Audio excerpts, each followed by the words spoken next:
ሰላም እንዴት ናችሁ? የፉትቦል ፐብ ተመልካቾቻችን ዛሬ በአዲስ ፕሮግራም በአዲስ መልክ ተመልሰን መጥተናል። በኢንተርናሽናል ብሬክ ምክንያት ዛሬ ስለ ባርሴሎና የፉትቦል አብዮት እሱን እንዳስሳለን። ሰሌ አብራኛለች። ሰሌ እንዴት ነህ? አሎች ሰሜ እንዴት ነው? አማን ነው። ኢንተርናሽናል ብሬክ ዋዛ ገና 2 ሳምንት ተከታታይ ከባድ ነው። የሁለት ኢንተርናሽናል ብሬክ የኖቬምበሩም አይ ቲንክ መሰለኝ 2 ሳምንት። ስለዚህ ዛሬ ባርሳ ላይ ፎከስ እናደርጋለን ማለት ነው። እስቲ የባርሳ አብዮት ቶታል ፉትቦል እንዴት ዴቨሎፕ እንዳደረገና በቱ ማናጀር እንዴት ካራክተራቸው ፈጣን ፕሮሰስ እንዴት እንደሆኑ እስቲ ባርሴሎና በስንት ዓመት ምሬት የተመሰረተ ክለብ ይመስላል? ምን ብለህ እስቲ ጥያቄ አንድ 100 ዓመት 18 አካባቢ ተገምት በጣም ማለት ደርሰበታል። ግን 1899 ኦኬ ለ19ኛው መቶ ክፍለ ዘመን አንድ ዓመት ሲቀረው ማለት ነውና ዮሐን ጋምፐር የሚባል ሰው አለ። የስዊዝ ቤዝድ ነው። የስዊዝም የስፓኒሽ እንትን ያለው ዜግነት ያለው ሰው ነው የመሰረተው ባርሳን እና የዮሐን ጋምፐር ካፕ የሚባል አለ። ሁሌ ባርሳ ፕሪሲዝን ላይ ተመልሶ ካምፕ ላይ የሚለው ማለት የሚያዘጋጀው በሱ ሰውዬ ነው እና ኮፋውንደር ነው ባርሴሎናን ከመሰረቱ ሰዎች ማለት ነው እና ኤፍሲ ዙሪክ የሚባልም አለ የስዊዘርላንድ ክለብ የእሱም መስራች ነው እና በጣም አትሌት የሆነ ሰው ነው።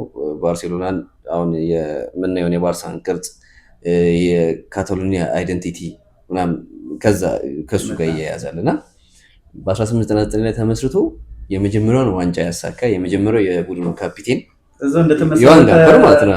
የመጀመሪያው የቡድኑ ካፒቴን ሲያቆም ደግሞ የመጀመሪያው ፕሬዚዳንት አይ ቲንክ መሰለኝ የመጀመሪያው ፕሬዚዳንት ነውና ሌጋሲው ሰፋ ያለ ሰው ነውና የባርሳ ማንነት ያው ከስዊዘርላንድ ከዙሪክ ኤፍሲ ዙሪክም እንትን ብላውግራና ነው ብሉና ግሪን ነው እንትናቸውና ከዛ የመጣ ነው የማሊያው እንትን ማለት ነው። የማሊያው አብዮት ራሱ እና ባርሴሎና ያው ስለ ባርሴሎና ታሪክ ስታወራ ብዙ ጊዜ የዮሐን ክራይፍንም ታሪክ የቶታል ፉትቦል ብለህ ቅድም ስላነሳ ቶታል ፉትቦል በራይነስ ሚሼልስ ነው ብዙ ጊዜ የተጀመረው ተብሎ የሚታሰበው በ1974 የዓለም ዋንጫ ላይ ማለት ነውና ከዛ በኋላ የራይነስ ሚሼልስ ተጫዋች የነበረው ዮሐን ክራይፍ ነው ደግሞ ዴቨሎፕ ያደረገው አያክስ እና ባርሳ ቤት ማለት ነው። የዮሐን ክራይፍን ታሪክ ስታወራ ደግሞ የላማሲያም አመሰራራት ይመጣል አብሮ ይታያል። የላማሲያ አሁን እነ ላሚን ያማልን እያስመለከተን እነ ሜሲን ተጫዋቾች ፕሮዲዩስ በማድረግ እንትን የለው ሌላ ነገር ሁላ የሚያስተዳድር የሆነ አካዳሚ ማለት ነው። ሂውማን መሆናቸው ፔድሪን ስታየው እንደዛ ሲሽከረከር ይህ ሰው ሂውማን ነው ወይስ የሚያስብል አይነት እና ከዮሐን ክራይፍ የጨዋታ ፍልስፍና የባርሴሎና ከዮሐን ክራይፍ እንበለው እንጂ ራይነስ ሚሼልስ ቶታል ፉትቦል ከደሽ ጋር ግን በቃ እሱ ያስተሳሰራቸው ይመስለኛል። ከዛ በፊትም ኮኔክሽን ነበራቸው። አመሰራረቱ ላይ ሉዊስ ቫን አለን ምንም ካያችሁ ከአያክስ እየመጡ ደስ የሚሆን ባል ስለሆነ አሁን አመሰራረቱ ላይ ስንሄድ ከዙሪክ ጋር ነው አይደል? ኤፍሲ ዙሪክ ከሚባለው የስዊዘርላንድ ቲም ጋር ማለት ነውና በጋምፐር ምክንያት ማለት ነው። ግን ከአጨውቱ ጋር ስትመጣ ደግሞ ከአያክስ ጋር የተገናኘበት ምክንያት ራይነስ ሚሼልስ የ1974 የሆላንድ ብሔራዊ ቡድን ያሰለጠነ በቶታል ፉትቦል የመጀመሪያውን አብዮት ያመጣ ማለት ነው። ቶታል ፉትቦል ማለት ኤቭሪዋን ሜዳው ላይ ያሉት ተጫዋቾች በረኛውም ጭምር ሮቴት እያደረጉ እርስ በርስ የተቀያየሩ ቦታ ተጋጣሚን እንትን ማድረግ ነው። የሆነ ክሊፕ አለ እንደውም ዩቲዩብ ላይ ካየ እንዲግር ብሎ ሲሄዱ ምናምን ነገር ማለት ተጫዋቾች ያ ሲስተም ማለት ነውና የዛ ቡድን አባል ነበር ራሱ ክራይፍ ማለት ነውና ክራይፍ የባርሴሎና አሰልጣኝ ሆኖ ሲመጣ አካዳሚ ላይ ትልቅ ለውጥ አምጥቷል። አሁን ባልነው በላማሲያ ማለት ነውና እሱ ደግሞ በራሱ ደግሞ የጋኛቸው እንትኖች አሉ ተጫዋቾች አሉ ዮሐን ክራይፍ ራሱ ማለት ነው። ለምሳሌ የእሱ የዮሐን ክራይፍ ቲም ላይ ያሉ ተጫዋቾች የዮሐን ክራይፍን ያሰለጣጠን ዘይቤ ይዘው ትንሽ ብቻ እየቀየሩት ምናምን የመጣሉና ዮሐን ክራይፍ በጣም ተቻለው የባርሴሎና አይደንቲቲ ላይ ማለት ትልቅ የሆነ ጋድ ነገር ነው የሚመስለኝ። ከዛ በኋላ የመጡት ምንም ጥያቄ የለውም እዛ የተሰፉ ነው እንዳለ እንደውም ባርሳ ዲኤንኤ ይላል እኮ የዲኤንኤም ጉዳይ አድርገውታል። አሁን ባርሳ ታይፕ ፕሌየር ሲባል አሁን ለምሳሌ ለባርሴሎና የሚሆን ተጫዋች አሁን ለምሳሌ አዳማ ትራውሬ የላማሲያ ውጤት ማለት ባርሴሎና ውስጥ ለምንድን ያልቆየው? ባርሳ ታይፕ ፕሌየር አይደለም። ከላማሲያ ወጥቶ አይደለም። ኢላክስ ሞሪባ የሚባል አሁን ሲቪያ መሰለኝ እነሱ ከዛ ነው የወጡት እና ስታያቸው የባርሴሎና አይደንቲቲውን ካልመሰሉ ወደ ሌላ ሀገር ነው የሚሸጡት። አሁን ፔርዲን ስታያቸው ፔርዲ አክቹዋሊ ላስ ፓልማስ መሰለኝ ላማሲያ ሳይሆን እንትና እቺ ማርክ ካሳዶ ማርክ በርናል አሉ አሁን ቲሙ ላይ ያሉ ማለት ነው። ፍራንኪ ዴዮንግ አለ እሱ ከአያክስ ሲመጣ ሪሌትድ የሆነው የመጣበት እንኳን ስታየው ማለት ነው ለባርሳ የሚሆን ተጫዋች ነው እንጂ አያክስ እኮ ለምሳሌ በዛው ጊዜ ማቴስ ዴሊትን እኮ አምበል አድርጎ እንትን ብሏል። ባርሴሎና ለምንድን ማቴስ ዴሊትን ያልፈለገው? ባርሳ ታይፕ ፕሌየር አይደለም እንደ ዲኤንኤ ነው ሴሌክት ሲያደርጉና የዮሃን ክራይፍ ተች አለበት በጣም አሁን የምናየው ማለት ነው ጋርዲዮላ ድረስ የምናየው ድረስ ማለት እና ከዛ በፊት ግን ባርሴሎናን የእንግሊዝ አሰልጣኝ እንዳሰለጠነው ታውቃለህ? እስቲ ገምት። የማንን? ባርሴሎናን እንግሊዛዊ አሰልጣኝ ያሰለጠነ ለዛም ሰር የሚባል ማለት ነው ከሉዊስ ቫናል በፊት ሰር ብራያን ሮብሰን በኒውካስትል ቤት ነው ፕሪሚየር ሊግ የምናውቃቸውና በባርሳ አይደንቲቲ ተጠምቀው ነው። ባርሴሎና ያው የፕራግማቲክ ናቸው፣ ከእንግሊዛዊ አሰልጣኞች የተሻሉ ናቸው፣ የእግር ኳስ ፍልስፍና ናቸው፣ የሆነ ቴክኒክ ላይ ቤዝድ የሆነ ነው ብለው አስበው አምጥተዋቸዋል። ያኔ የተሳካ ጊዜም ባያሳልፍም ማለት ነውና ስለ ብራያን ሮብሰን መጥቀስ ያው ስላለብን ለየት ያለ ስለሆነ ማለት ነው እንግሊዛዊ ኤክስፔክት አይደረግም እና ከብራያን ሮብሰን በኋላ ሉዊስ ቫናል መጣ። ሉዊስ ቫናል ያው የዛ የደች ነው የራይካርድን ቲም ቢልድ በማድረግ እንትን ይባላል ለራይካርድ የሆነ ሰጥቷል አቀብሏል። ግን እዚህ ፍልስፍና ላይ የሉዊስ ቫናል ፍልስፍና ከዮሃን ክራይፍ እና ከአሁን ለምሳሌ በዮሃን ክራይፍ ቤዝድ ነው ቤል ሲስተም ቢሆንም እንትና ማለት ነው ፔፕ ጋርዲዮላ የሉዊስ ቫናል ፍልስፍና ዩናይትድ ቤትም መጣ የተዋለ አይደል በጣም ከኋላ የሚመሰረት ኳስ ሆኖ በጣም ያንተ ሜዳ ላይ ፕሮሰስ በማድረግ እንትንን ተጋጣሚን ያሰለቻል አይደል በጣም ወረስት ማይ ፈጣን ስላልሆነ እንትኑ ማለት በቃ ፕሮሰስ ያደርጋልና አሰልቺ አንድ ማንቸስተር ጎል ካያት ሮቴት ያደርጋል ሃፍ ሮቴት አድርጎ ዋን ሻት ዋን ታርጌት ከዛ አስቡ እና ተጋጣሚን ታሰለችዋለህ በዛ ፕሮሰስ አድርገህ ታሰለችውና የሆነች ሞመንቶችን ጠብቀ ነው የምትከላከለው ኳስን በመያዝ ነውና ሉዊስ ቫናል ያው ስለ ሉዊስ ቫናል የባርሳ ቤት ስታወራ የነ ዣቪ እና የነ ኢኔስታን ከአካዳሚው በድፍረት ትላልቅ ተጫዋቾችን ቀንሶ ማምጣቱ እና ከዛ በኋላ ያለው ደሬስ ሂስትሪ እንደምንለው ማለት ነውና ጋርዲዮላ ተቀብሎ ከዛ በፊት ራይካርድ የ2006 ቻምፒየንስ ሊግ አይረሳም ማለት ራይካርድ ባይ ዘ ወይ ኤድጋር ዳቪድሰን ከስከፈረላ ገብታ ነበር ኢኔስታ እሱ ፋይናል ኢኔስታ እኮ ገብቷል መሰለኝ ቤሌቲ ነው ጁሊያኖ ቤሌቲ ኢኔስታም ተከለ ሳይቀየር አይቀርም ጎል የጁሊያኖ ቤሌቲ ጎል ነው ትዝ የምትለኝ በሎቼ ምናምን ያገባት እና ራይካርድ ማለት ኢንዲቪጁዋል ቤዝድ የሆነ አሰልጣኝ ነው በኢንዲቪጁዋሊዝም የሚያምን ማለት ነው። ለምሳሌ ትንሽ ከባርሳ ካራክተር ወጣ ብሏል ማለት ለምሳሌ ሮላንዲኖ ሲስተም ላይ ሳይሆን አሁን ለምሳሌ ብዙ ጊዜ ሉዊስ ቫናልም ጋር ጋርዲዮላም ቢሆን ሮላንዲኖ እንደዛ ሻይን የማድረግ እንትን ነበረው። አሁን ፈቀደለት ኢንዲቪጁዋል ኳሊቲውን ሲያሳይ በዛ 2-3 አመት አውትስታንዲንግ የነበረበት ጊዜ ላይ ብቻውን ነበር ሻይን ያደረገው። ይሄ ደግሞ ኢንዲቪጁዋሊዝም ከቶታል ፉትቦል ጋር የሚጋጭ ነገር ነው። እንዴት ነው ይሄንን ከሲስተም አሁን ለምሳሌ እንዳልሻው ቶታል ፉትቦል የሆነ ለምሳሌ 6 ቁጥሩ ነው የተጫዋቾችን ባላንስ የሚጠብቀው ጣሊያኖቹ ሬጂስታ የሚሉት ማለት ነው። ዲፕላይን ፕሌይ ሜከር ነው ከኋላ ሆኖ ፕሌይ እንደ የፕሌይ ሜኪንግ ስራ የሚሰራ ነው። የሰርጂዮ ቡስኬት አይነት ተጫዋች ማለት ነው። ራሱ ፔፕ ጋርዲዮላ ነበርና እሱ ነው የቡድኑ ባላንስ እንደ ሀብ ቁጠሩ የኮምፒውተር ሀብ አለ ሀብ ነው ሰርቨሩ ማለት እና ለምሳሌ ሮናልዶ ኪዩመንም ፌረር የምትላትን ምናምን ተጫዋቾች አሉ አይደል የፉልባኮቹ ሁለቱም በሚሄዱበት ታይም ገብቷል ይቀያየራሉ ፖዚሽናቸው ስለሚቀያየሩና ያኛው ተጫዋች ነው ባላንሱ የሚጠብቀው። ለምሳሌ የቀኙ ተጫዋች አታኪንግ ሚድፊልደር ነው ሲመጣ ኢንቨርትድ አድርጎ ሲመጣ ይሄኛው ነው ባላንስ የሚያደርገው ገባ 6 ቁጥሩ ቴምፖን ብቻ ሳይሆን ፖዚሽናቸውን ነው የሚቆጣጠረው ገባ? ይሄ ሲስተም ነው። 6 ቁጥሩ ላይ ቤዝ ታደርጋል። 6 ቁጥሩ ላይ ብቻ ላይሆን ይችላል። የሆነ አንድ ተጫዋች ከሴንተር ባክም ያን ሚና ሊወጣል ይችላል። ግን ሞስት ኦፍ ዘ ታይም 6 ቁጥሩ ነው የሚያደርጉት እና ያኛው ሲስተም አለ። ራይካርድ ጋር ስንመጣ ሙሉ በሙሉ በኢንዲቪጁዋል ቤዝድ የሆነ አሰልጣኝ ነው። ስለ ኢንዲቪጁዋሊዝም ላይ እንዲያምን ያደረገው አንድ ሞመንት ይመስለኛል። እሱም ኤድጋር ዳቪድስ ነው ከመነጽር የሚያደርገው ተጫዋች ማለት ነውና ጃንዋሪ ላይ እስኪያስፈርሙ ድረስ ባርሴሎና በጣም የቁልቁል እየተጓዘ ነበር እና ማን ተጫዋች ነው ማንሰራት የጀመረው ባርሴሎና ገባ እና ኤድጋር ዳቪድስ ከፈረመ በኋላ ልዩነቱን አየው ማለት ነውና አንዳንድ ተጫዋቾች ቢስተካከሉበት ቲም በቃ የዋንጫ ቲም ይሆናል የሚል እምነት አመጣና በማድሪድ ነው በማን እንደተበለጠ አላውቅም። ያን ዓመት ራሱ ጥሩ ውጤት ያመጣው ያ ቲም ማለት ነውና ላሊጋው ላይ ማለት ነው። ከዛ የሮናልዲኒዮ መጣ። ሮናልዲኒዮ ነፃ ተጫዋች ሆነ ሲመጣ የመከላከል ግዴታ ማይሰጠው ቴክኒካል አቢሊቲውን ብቻ እንዲጠቀም የፈቀደለት የሮናልዲኒዮ ቴክኒካል አቢሊቲ እናውቀዋለን። ለኔ ከሜሲም ከሮናልዶም ሰዎች ከሚከራከሩበት ይበልጣል ብዬ ማስበው ተጫዋች ነውና ያ ዋንጫ መጣ። የኤቶ ደግሞ በዛ ደረጃ ከፍ ማለት በቃ ተሰካካና የ2006 ነው አሳኩት ማለት ነው። ሌሎች ጥያቄዎች ቢኖርም ማለት ነው የ2006 የቬንገር ቲም አሪፍ ነው ከቀዩ ኢንሲደንቶች ምናምን ነገር ከሚለው ማለት ነውና ያ ቲም እንደዛ ካደገ በኋላ ሌላ እንትን ነው ያመጣው ቫይስ ነው ያመጣው አይደል?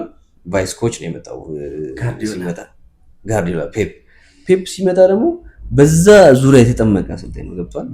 በቃ የባርሳን ፍልስፍና ኖሮት ነው ካታሎኒያም ራሱ እና ከነሱ ጋር ኖሮትም ሰልጥኗል ምናምንና ሲመጣ ያንን ቲም እንትን አለ። ትንሽ አሁን ቅድም ካልነው ከቫናል ቲም የሚለየው የፔፕ ቲም አንተን እኮ ዱዝ ያደርጋል ማለት በጣም ፖሰስ ያደርጋል ዱዝ ያደርጋል። ግን እንደ ቫናል በጣም ትንሽ ሞመንቶችን አይደለም የሚጠብቀው በተደጋጋሚ ስትራይክ ያደርጋል ያሉትን ኳሊቲ እና በተለይ ያቺ ፎልስ ላይን ከመጣች በኋላ የተፈጠረውን ታውቃለህ። ከየትኛውም ከመሃል ሜዳ ላይ እኮ ኳሶች ሜሲ ይዞ ሄደው ራስ ይጨርሱ ኦን ታርጌት ምናምን የምታደርግበት ነው እና ግን የመከላከል ሲስተሙን በኳስን ፕሮሰስ በማድረግ ነው ብሎ የሚያስበው ፔፕ ጋርዲዮላ እሱ ነው ናውዚ የሚያደርጋቸው ተጋጣሚዎችን በቃ ፍራስትሬት ታደርግና የቱ ጋር እንትን ስትራይክ እንደምታደርግ የፔፕ ፍራስትሬሽን ትዝ ይላል በሞሪኒዮ የኤል ክላሲኮ ደርቢ ላይ ሜሲን ለማቆም የነበረው ፍራስትሬሽን በቃ አይረሳኝም። ምክንያቱም ተመልካች ናቸው እና በዱላ ነው የሚሆነው። እዛ ጋር ሲስተሙ በጣም አንተ ነህ እንዲህ ብሎ ደግሞ ምን ታውቃለህ? የባርሴሎና ትልቁ ደግሞ ኳሊቲ ትነጥቃቸዋለህ በጉልበትም በምንም ማለት ነው። ዊዝን 5 ሰከንድ ኦር 4 ሰከንድ ድጋሚ እንኳን ማግኘት አለባቸው። በቃ ይሄ ነው ኩዊክሊ ስታገኘው ይኖራል ሪአክት ታደርጋለህ። ከዛ የፔፕ ያው የፔፕ ትሬብል ዊነርስ ይሆናል ምናምን ያ ትራንዚሽን ያበቃል ወደ ሙኒክ ሄደ በኋላ ማለት ነው።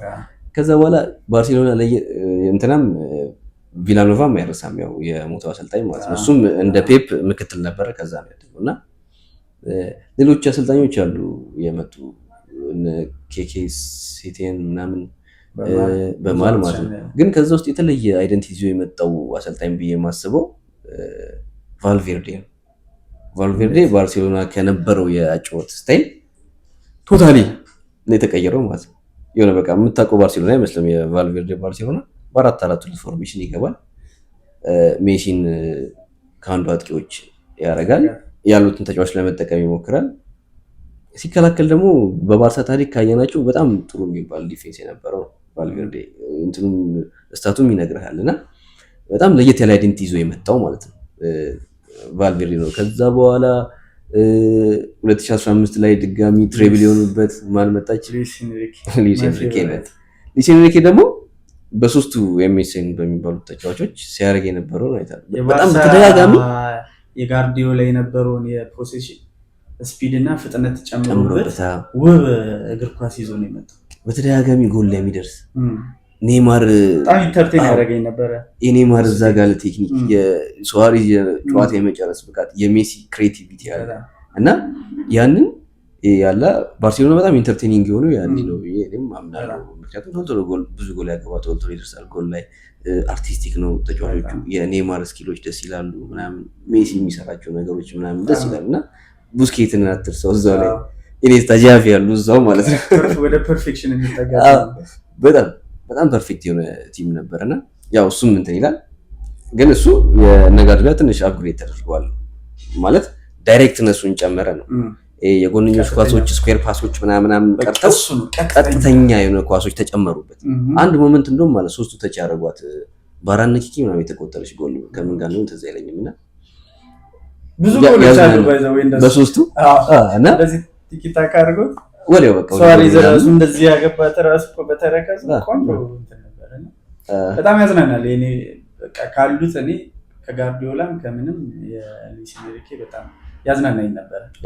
እና የሉዊስ ኤንሪኬ በቃ ማግኒፊሰንት የሚገርም ቲም ነው። ያው አሁንም እያየ ነው ፔስጂ ላይ አይ ቲንክ በጣም አውትስታንዲንግ ፎልስ ናይን ነው የሚጠቀመው። ያኔ ሱዋሪዝ ነበረ፣ ግን ሱዋሪዝ ከቀኝ ነበር የሚነሳው። ቡድን ክሬት እንዳደረገ እዛ ፒኤስጂ ሄዶ ደግሞ የአሰልጣኙን ኳሊቲ በቃ የሚያሳይ ነው። በቃ ማለት እዛ ጋር እነ ኔይማር እነ ሜሲ ምናምን ብቻ ስላሉ ሲሆን እዚህ ጋር ባሉት ደግሞ እነ ዴምቤሌ የነበሩበት አውጥቶ ፍሎፕ የነበሩ ተጫዋቾች ማለት ነው። ፍሎፕ የነበሩ ተጫዋቾች ቤስት እንትናቸውን አወጣና ለቻምፒየንስ ሊግን ለምንም ዴምቤሌም ባሎን ዶር እንዲበላ ያስቻለና በቃ ግልጽ ኳሊቲው እንዲታይ ከሉዊስ ኤንሪኬ በኋላ ድጋሚ እንትናን ትንሽ የጋርዲዮላን የሚመስል አጨዋወት ይዞ ጃቪ ሄርናንዴዝ የጋርዲዮላን አጨዋወት ይመስላል የምልበት ምክንያቶች አሉ። ማለት ብዙ ጊዜ አሁን የእግር ኳስ ፎርሜሽኖችን ካያቸው በአራት ተከላካይ ይጀምሩና ወይ ኢንቨርትድ ፉልባክ ይኖራል ወይ ደግሞ ራሱ ሴንተር ባኩ በቃ ሞስት ኦፍ ዘ ታይም ሴንተር ባኩንም እንደ መሀል ተጫዋች ተጠቅመ ብቻ ስታጠቃ የሜዳውን እንትን አለ አይደል ዊድዙ ላይ ከአራት ይልቅ ሶስት ተጫዋች አድርገ የማጥቃት አቅምን በአንድ ተጫዋች ከፍ የማድረግ ነገር አለና እሱን በሳውዲ አረቢያ ጥሩ እንትን አሳይቶ ነበር። ጥሩ በቃ አሁን የምንለው የእግር ኳስ ፍልስፍና አሳይቶ ነበርና ብዙ ጊዜ ወይ የግራ ፉልባኩን ወይ የቀኝ ፉልባኩን በጣም ሃይላይኑን ይዞ እንዲጮት ማለት ነው። በጣም በቃ የማጥቃትን ይዞ እንዲጮት ማለት ነው። ይሄን ሲስተም ባይዘው ማይክል ካሪክ እና ጃቪ ሄርናንዴዝ አንድ አይነት የእግር ኳስ ሲስተም ነው እየተጠቀሙ ያሉት። ይሄ ማንቸስተር ነው፣ ያኛው ባርሴሎና አይመስልም። የሜዳ ላይ አቨሬጅ ፖዚሽናቸውን ብታይ ሁለቱም አንዱን ፉልባክ ይጠቀሙታል። ኢንቨርትድ እያደረጉ አይደል የሚጠቀሙት። ሮሚንግ ፉልባክ ነው የሚሆነው፣ ግን ከፉልባክ ይልቅ ምንድነው ዊንገር አይነት የምትለው ተጫዋች ነው የሚሆነው። ለምሳሌ እንትናን ይጠቀም ነበረ ጃቪ ሄርናንዴዝ ባርሴሎና ላይ ማለት ነው። አሌክስ ባሌን ይጠቀም ነበረ እንደዛ እያደረገ ማለት ነው። ብዙ ጊዜ አሁን ይህንን ካየው እነ ፔፕ ጋርዲዮላ ሲቲ ቤትም ኢንቨርትድ እያደረጉ እነ ጆዋ ካንሴሎን፣ ቅርብ ጊዜ ደግሞ እነ ሪኮ ሉዊስን፣ ሚኬል አርቴታም የሚያደርገው ማለት ነው። ግን እነሱ ኢንቨርትድ ፉልባክ ማለት የ6 ቁጥር ሚናን ወይም ደግሞ የ8 ቁጥር ሚና የሚጫወትልህ ፉልባክ በፖሴሽን ጊዜ ማለት ነው። የካሪክ እና የጃቪ ሄርናንዴዝ ላይ ስመጣ ግን ኢንቨርት አይሆንም። ግን ምንድነው ለምሳሌ ሶስት ተከላካዮች በአራት ይጀምርና አንደኛው የግራው ፉልባክ ምን ይሆናል? የግራው ፉልባክ ተከላካይ ይሆናል፣ እንደ ሴንተር ባክ ይሆናል፣ እንደ ግራ ሴንተር ባክ። መሀል ላይ ደግሞ ራሱ ሴንተር ባክ ይሆናል፣ የመሀል ማለት ነው። ቀኝ ላይ ደግሞ ራይት ሴንተር ባክ ይሆንና አንደኛው ፉልባክ በእነሱ ሁኔታ አይደለም የምታየው፣ ገባ? የማጥቃት እንትኑን ነው የሚያገዙ ሄዶ በቃ የአጥቂዎች አታኪንግ ሰርድ አካባቢ ላይ የምታገኘው ፉልባክ ይሆናል ማለት ነው። እና ያንን ሲስተም ይዞ መጣ። ብዙም ያው ጃቪ ሄርናንዴዝ ጨዋታው እኮ መጥቷል እኮ ግን ውጤት አልመጣም። ያው እሱም ደግሞ ለባርሳ ካለው ፍቅር የተነሳ የሚሰጣቸው እንትኖች ቶሎ ይናደዳል ምናምን። ዋን ላፖርታ እኮ አስቀጥሎት ወዲያው ነው ያባረረው የተዝካለና ከዛ አልሳካለትም ማለት ነው።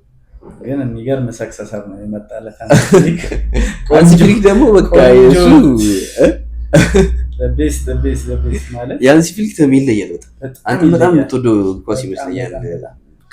ከምትለገ የእግር ኳስ አስተሳሰብ በጣም ይሄ ሃይላይን አድርጎ ተጫዋቾችን እና ባባፒን እንዴት አድርጎ ቄጥ እንደሚከታቸው ይቀርታል እንትኑ እና በጣም የኦፍሳይድ ሲስተሙ የአታኪንጉ በጣም ፐርፌክት አሪፍ ሰክሰሰር ይመስለኛል። እንዴት ነው በአንተ እይታ እንዴት ነው የምቃኘው ሃንሲ ፍሊክ በቃ ማለት ከባርሴሎና የጨዋታ ስታይል አንዳንዴ እሱንም ለመተግበር የሚሞክርበት ጊዜ አለ። ገባ ከኋላ ቢልድ አድርገው ሲወጡ ግን አሁን ጋርሲያ የባርሴሎና በረኛ ይመታል ሎንግ ቦሎችንም ማለት ነው። ሌዋንዶቭስኪ ምናምን ዳይሬክት ፓስ ይጠቀማሉ። ግን ትልቁ ኳሊቲው ፕሬሲንግን አሁን ለምሳሌ በነ የርገን ክሎፕ የምናውቀው ፕሬሲንግ አለ አይደለ? ያ ቲም ፕሬስ ሲያደርግ ገባ በጣም እንትኖቹ ተከላካዮቹ ሃይላይን ነው አልትራ ሃይላይን ነው ማለት ነው። አልትራ ሃይላይን ማለት ምንድነው? ፕሬሲንግ ማለት መሰል ማጥበብ ማለት ነው። የጨዋታ ሜዳን አጥበበ በዛ ውስጥ እድሎችን መፍጠር ገባ። ስለዚህ ፕሬሲንግን እንደማሽን አስበውና ሶስት ተጫዋቾች አጥቂዎቹ ብቻ አይደለም ፕሬስ የሚያደርጉት ገባ። የኋላዎቹም ሄደው ፕሬስ ያደርጋሉ፣ ይጠባል። ገብቷል። ከተከላካዮቹና ከአጥቂዎቹ ያለው ጋፕ በጣም ይጠባል እና የእንትና ደግሞ በጣም ነው የሚጠባው ማለት ነው ከነሱ የሃንሲ ፍሊክ ማለት ነው። ለዛ ነው የባርሳ ተከላካዮች ካያቸው ከራሳቸው ይሄ እንትና ሀፍ አለ አይደል? ሀፍ ላይኑ ከሀፍ ላይኑ ይወጣሉ። ብዙ ጊዜ እንደውም ለኦፍሳይድ የሚጠቀሙት ሀፍ ላይኑ ነው። ካየ ሀፍ ላይኑ አካባቢ ሆኖ ነው ኦፍሳይድ የሚሰሩት። ያ ምንድነው በጣም ፕሬስ ስለሚያደርጉ ማለት ነው። እዛ ጋር ኳሱን እድል ይፈጠራል ማለት ነው። የነ ላሚን ያማል ክሬቲቪቲ ያለ እዛ ጋር ለሚፈጠረው እድል ማለት ነው። የነ ራፊኒ ከምን ወደ ምንድን ነው የተቀየረበት? እዛ ላይ ደግሞ ጨማምሮበታል። አሁን ደግሞ በጣም የሚገርሙት እንትኖቹ ሚድፊልደሮቹ ቦስ ናቸው እኮ በቃ ፍራንኪና ፔድሪ እኮ በቃ እንዲህ ሲለው ፔድሪ እዛ ጋር ነው ገና ፍራንኪ ወደዛ እየሄደ ማለት ነውና ሳይታዩ ይግባባሉ። ኬሚስትሪው ደስ ይላል። ፐርፌክት እንደውም ትንሽ አስቁጥር ላይ ነው ሰው አሁን ገና ያንግ ነው ማለት ይሄ ቲም ፕሮግረስ በቃ ለረጅም ለዲኬድ የሚያገለግል ቲም ነው እና ሌዋንዶቭስኪን መቀየር ከተቻሉበት አጥቂ ኦሬዲ ሌዋንዶቭስኪን በፌራን ቶሬስ እየቀየራት አይደል? ኦሬዲ ሰሞኑን ፌራን ቶሬስ አሪፍ ተጫዋች ሎንጌቲቪቲ ያለው ቲም ነው። ምንም ጥያቄ ነው። ሎንጌቪቲ ያለው ቲም ነው። ግን የጨዋታ ስታይሉን ባርሳ በዚህ ደረጃ መቀየሩ በጣም የሚገርመኝ። ምክንያቱም አሁን የጃቪን ቲም ካየኸው እንደዚህ ፕሬስ አያደርግም። በነ ክሎፕ የምታየውን ፕሬሲንግ ምናምን የምታይበት ቲም አይሆንም ብለህ የምታስበው። የሰውየው ደግሞ ትልቅ ኳሊቲ ምንድነው? ስኳድ ማኔጅመንት ይመስለኛል። ዩናይትድ ቤት ውስጥ ሌላ አሁን ለምሳሌ አርቴታ አርሰናል ቤት ውስጥ ትራግል ያደረገበት ረጅም ዓመት ስኳድን እንዴት ማኔጅ ማድረግ የተላቅ ተጫዋቾች ኢጎን እንዴት ነው የመታበት ምናምን ገባ። ሃንሲ ፍሊክ በጣም የገረመኝ በጣም ጂኒስ ሆን የምታውቀው አንድሬ ተር ስቴገን ትልቅ ኢጎ ያለው ተጫዋች አይደል? አንድሬ ተር ስቴገን ላይ ማንን ያመጣበት? ሼዝኒን ያመጣበት። የ35 ዓመት በረኛ ማለት ነው። ሼዝኒ ሲመጣ ሜዳ ላይ አቁሞ ነበር ባይዞ ፍሮም ሪታየርመንት ምናምን ነው የመጣው። ገርሞኛል ራሱ ነው ሲመጣ እና ሼዝኒ ሲመጣ እዚህ ጋር የሆነ ኢጎ አለ የአንድሬ ተር ስቴገን ገባህ አይደል? እኛን እነከነን ነው የሚያስብ ጭራሽ ሼዝኒ ጥሩ ነው ማለት ነው። ኳሊቲውም አሪፍ ሆነ ማለት በጨዋታው እና ይሄ ለምሳሌ እንትና ሃንሲ ፍሊክ የሚፈልገው ከበረኛ የሚፈልገው ኳሊቲ አለ። አንድ በረኛ ስዋይፐር ጎልኪፐሮች አሉ ብዙ ማለት ነው እየወጡ ምናምን የሚያጸዱ ማለት ነው ከቦክሳቸው እየወጡ በእግርም አሪፍ ጎልኪፐሮች አሉ። ግን ከዛ በተቃራኒ ደግሞ ምንድነው በጣም መሮጥ የሚችል በረኛ መሆን አለበት። ለምሳሌ ዮሐን ጋርሻን አሁን ካየው ባለፈው የገባበት ጎል ማለት በጣም ከጎሉ የሌለ ወደ መሀል ሜዳው አካባቢ መጥቶ ነው የሆነች ኳስ ተቻርጎ ያገቡበት ማለት ነው። እና እንደዚህ አይነት ኳሊቲ ይፈልጋል። ከአንድሬ ተር ስቴገን ማግኘት ስላልቻለ ገባ ብዙ ማይጎዳ ከሆነ ደግሞ ለምሳሌ ዩናይትድ ዴጊያን በሚሸጡ በጣም ተጎድቷል የሚባለው ቲሙ ውጤቱ ጥሩ ስላልነበር፣ ይሄ ግን በነዛምቶ የትላልቅ ተጫዋቾችን ኢጎ ያስታገሰበት መንገድ በጣም ደስ ይለኛል። አሁን ሌቫንዶቭስኪን ቤንች ሲያደርገው ገባ ትልቅ ተጫዋች ነው ሌቫንዶቭስኪ፣ ግን እዛ ጋር ኢጎን ማኔጅ ያደረገበት መንገድ ምናምን ነገር በቃ ሶ ብሪሊያንት ማለት ነው ከታክቲኩ ውጪ ማለት ነውና የተለየውን ባርሴሎና እያየን ነው ብዬ አስባለሁ። ቆንጆ ባርሴሎና ነው። አይ ሆፕ አንተም ደጋፊ ነህ። ምንም ቆንጆ አመት እንድትሰልፉ እንመኝላቸዋለን። እኔ እንኳን ሎስ ብላንኮስ ነኝ ዘንድሮ ኤል ክላሲኮ አሁን ደግሞ ቶፕ ኦፍ ዘ ቴብል ነን። እንግዲህ ችግር የለም እስኪ አንደርዶግ መሆን አሪፍ ነው አንዳንዴ እና ሰሌ ለሰጠን ጥልቅ ባርሳዊ ትንታኔ እናመሰግናለን። ቀጣይ ፕሮግራም በተለየ ርዕስ ይዘን እንመለሳለን። እስከዛው አብራችሁን ስለነበራችሁ እናመሰግናለን። ቻው።